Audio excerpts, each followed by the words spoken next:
শারদীয় দুর্গাপূজা উপলক্ষে ফরিদপুরের ৫৫৮টি মণ্ডপে দুর্গাপূজার প্রস্তুতি শেষ হয়েছে। মহালয়ার মধ্যে দিয়ে পূজার সূচনা হয়েছে এবং আজ ২৮ সেপ্টেম্বর মহাষষ্ঠীর মাধ্যমে মূল আনুষ্ঠানিকতা শুরু হলো। ২ অক্টোবর মহাদশমী ও বিসর্জনের মধ্যে দিয়ে শেষ হবে। পুরান বাস স্ট্যান্ডে বাস মালিক গ্রুপের ২টা পূজা হয়। এই মাঝখানে একটা মডেল মসজিদ আছে, কিন্তু এখানে দেখেন এই পূজাগুলা বিগত দিনেও আমাদের এই পূজা ফরিদপুরে কোনো ঝামেলা হয় নাই, সুন্দরভাবে শেষ হয়েছে। আমরা আশা রাখছি এই বছরে আমাদের এই সুন্দরভাবে শুরু হবে এবং সুন্দরভাবে শেষ হবে। আমরা যে সম্প্রীতি হিন্দু, মুসলিম, বৌদ্ধ, খ্রিস্টান সকলকে নিয়ে এই উৎসবটা সুন্দরভাবে পালন করে এবং শেষ করে। আপনারা জানেন আমাদের ফরিদপুর একটা ঐতিহ্যবাহী শহর, যে শহরে ধর্মনিরপেক্ষ শহর।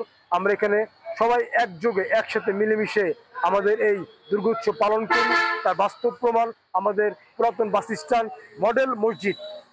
সেই মসজিদের দুই পাশে 2টা বড় বড় শারদীয় দুর্গাপূজা হচ্ছে, যেটা আমাদের সবাইকে বাস্তবভাবে এবং এই প্রমাণ করে যে এটাই যে শহরটা মিলেমিশে ধর্মনিরপেক্ষ শান্তিপ্রিয় শহর, সম্প্রীতির শহর। এবার দেবী দুর্গা গজে করে এসেছেন, যা শান্তি ও সমৃদ্ধির প্রতীক। নিরাপত্তা নিশ্চিত করতে জেলার গুরুত্বপূর্ণ মণ্ডপে সার্বক্ষণিক পুলিশ পাহারা থাকবে। এছাড়াও মাঠে থাকবে ভ্রাম্যমাণ টহল দল, ভ্যান টিম, চেকপোস্ট ও সাদা পোশাকের গোয়েন্দা সদস্যরা। নিরাপত্তায় প্রশাসনের পাশাপাশি বিএনপি ও যুবদলের নেতাকর্মীরাও স্বেচ্ছাশ্রমে দায়িত্ব পালনের ঘোষণা দিয়েছেন। জেলা প্রশাসক ও পুলিশ প্রশাসন জানিয়েছেন, পূজা নির্বিঘ্নে সম্পন্ন করতে সব ধরনের প্রস্তুতি নেওয়া হয়েছে।